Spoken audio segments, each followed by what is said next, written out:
GCSE English Language Paper 1 has arrived. Now, this was my favourite GCSE, okay? I absolutely love it. I love teaching it. It's a subject that I teach the most when I am working currently in a gap year at a secondary school and also as a tutor. And to be honest, I think I've really cracked the code for English language. So this video is going to be helpful to you. I'm going to give you guys the best grade 9 advice that I have, okay? So please subscribe, please leave a like, please leave any questions in the comments, and I'm just going to get straight into this. So this has got to be the strategy then for English language. Tomorrow, unless you do Edexcel 2.0, and I don't think any other examples, you need to write a 40-mark story, okay? This story alone is 25% of your GCSE for English language, okay? Now, the article in paper 2, you need to write article, speech, that type of thing, is also 25%.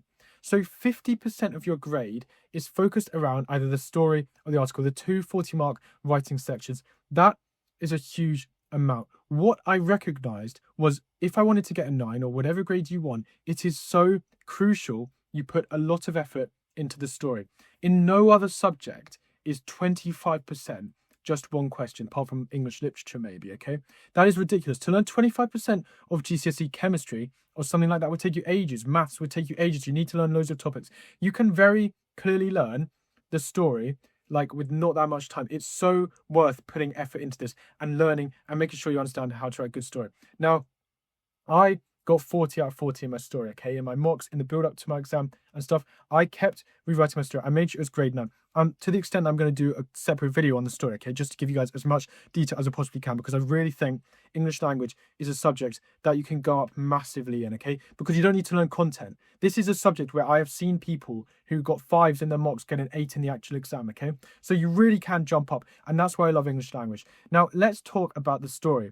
First things first, I'm selling my 40 out of 40 story, okay, for £2.99. The link's going to be in the description. Loads of people bought this last year, and loads of people found it really, really helpful, okay? So I definitely recommend buying that. I've included like annotations, all of my best advice, so you can see the story that helped me get a 9. You can see why it was a 9 and all of that. So yeah, make sure you go check that out and make sure you go buy that. And this is what you need for your story, okay? Your story needs to have a very interesting beginning. Too many students start with something boring, like it was a bright summer's day, or I got out of bed and brushed my teeth and went to shower and all that sort of stuff. It's too narrative. Drop in the action with a hook opening. My story started just as they were about to cross the finish line. It was a running story, okay? Or you want a story that starts in the middle of a fight. Drop into the action, I think, is the most effective way to be interesting in the start. Similarly, we need an interesting ending. Now, you don't have to write, it doesn't have to end well, okay, necessarily. Obviously, examiners are cautious of that it was all a dream. They don't like that. But they have said that a cliffhanger does show confidence too, okay? So think about your ending before you write, okay? Planning the story is obviously ridiculously important. If you don't plan it, I couldn't understand why you wouldn't plan it, okay? You literally have to plan it. Know what you're going to finish with before you start, and that just makes it all come together so much more. Equally, make sure, because you plan out clearly, it's going to be far more structured. What happens to a lot of students is they start writing and they haven't really planned it, and they're in the middle and all of that, and then suddenly they realize they run out of time, and the end is just so rushed. Examiners see that. They know that happens. They notice that. So avoid that. Next up then, you need a range of great vocabulary. This is super simple. Learn like 5 to 10 grade 9 words and just put them in your writing. So I learned words like opulent, which means rich, a myriad, which means a great amount of something, and zenith, which kind of means peak. Learn some of these words. If you ever hear someone say like a grade 9 word or a word that you think, oh, that sounds like fancy, learn it.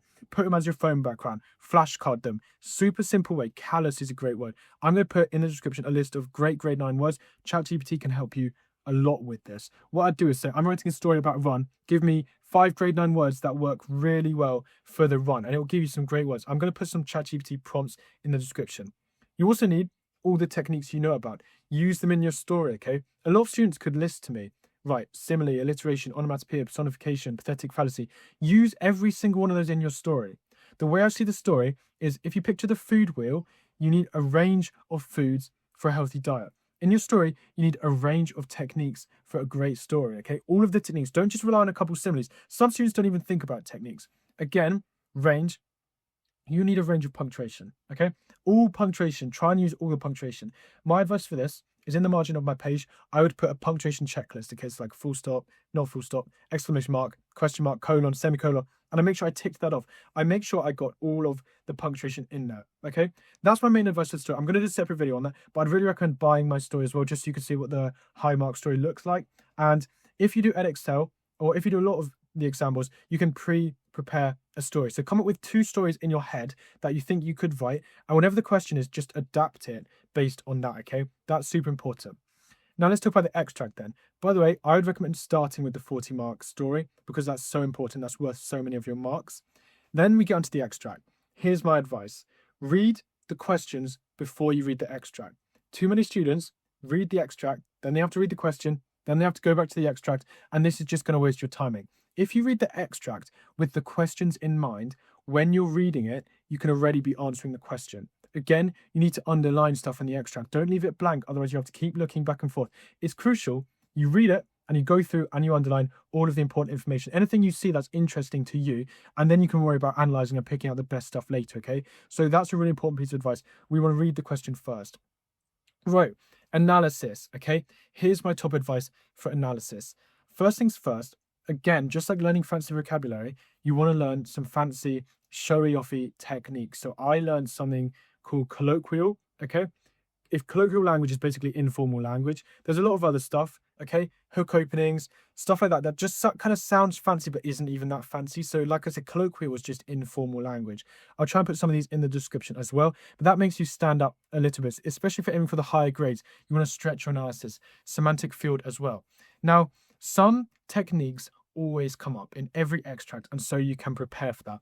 I'm incredibly confident your extract, when you get it tomorrow or whenever you watch this video, is going to have a hook opening. Okay, a hook opening is just an interesting opening. So you can almost always guarantee you can write something like, the writer uses a hook opening to instantly engage the reader, or what, depending on the question, yeah? So have a look at the opening. If it's interesting, you could say it's a hook opening and then zoom into that. Another thing is semantic field. A semantic field is just a group of words focused around a theme, basically. Okay, or lexical field is the same thing. So, for example, if there's loads of words like punched, dashed, blood, anger, you could say that there is a semantic field of violence, okay? Now, almost certainly, the text is going to be centered around some sort of theme. Maybe it's a semantic field of confusion, a semantic field of let's think of another one, tension, okay, that type of thing, love, romance, health, happiness, okay? So keep an eye out for that, and then you can analyze those words. So you can prepare for the extract because some things are always going to come up. If you're weaker on the analysis than the story, print out a bunch of extracts tonight, see what you can pick out, and then use ChatGPT and AI to help you with that, okay? So that's super important.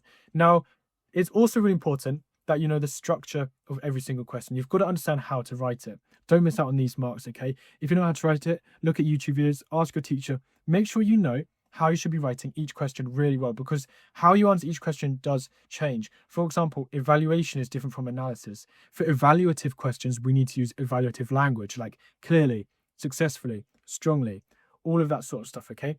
Also, when I'm writing my essays, you want to start with a clear point. Too many students don't really do this. A lot of students say the writer uses language and structure to interest the reader. Instead of saying language and structure, pick the technique. The writer uses a simile to interest the reader. The writer uses a hook opening to interest the reader. If you say the writer uses language and structure to interest the reader, we know it's language and structure, okay? That's obvious. Try and be specific. Each point of your paragraph, okay, for all your questions, apart from the story, should be nice and clear, okay? That's really, really important. Now, final comment is timings. Stay on top of timings. The advice I have here is when you write your question, okay, when you start to write it, write in the top corner when you need to be finished by. So say I start with the story and I start at 9 o'clock. I would write in the top corner 9:45, okay? And when that time is up, you've got to move on. Pace yourself with this paper. You really don't want to run out of time, okay? I'd not recommend that. And that's why I would start with the 40 marker. I hope that video was helpful. Honestly, I love English language. I think it's really good. I think it's so achievable to massively jump up in grades. So I'd really, really recommend, make sure you subscribe to my channel. Make sure you've got notifications on because I'm going to be doing more English language videos, and I'm also going to be talking about paper 2 as well. Thank you very much for watching, and I'll see you in the next video, and a massive good luck.